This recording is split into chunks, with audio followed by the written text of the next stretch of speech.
карау жолдарын таныстырамыз. Оқи өтейік. Заңдылықты анықтап, сұрақ белгісінің орындағыз заңды тап дейді. Бұл жерде 3-4 есеп берілген. Төртіншісінде белгісіз сұрақ. Демек, осы жерде сұрақтың орнында біз қандай санды қоюымыз керек? Оны табу үшін біз заңдылықты анықтаймыз. Бұл жерде 4 бұрыштың үстінде 46 деген сан тұр. Бұл 46 деген сан қайдан шықты? Бұл жерде заңды дегеніміз 4 бұрыштың сол жағында 1, оң жағында 3, демек 1 мен 3-тің қосындысы 4. 2 мен 4-тің асты мен үстін қосатын болсақ 6, демек 46. Осы заңдылықты сақтайтын болсақ, екінші есепке қарайтын болсақ, 2 мен 4-тің қосындысы 6, 3 пен 5-тің қосындысы 8, демек 68. Үшінші есепке қараймыз.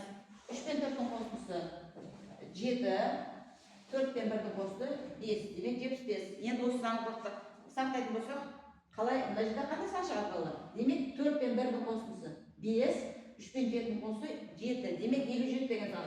Бұл жерде біздегі тесттің сұрақтарында 39 және 57 деген сандар берілген. Демек, біздің жауабы 57.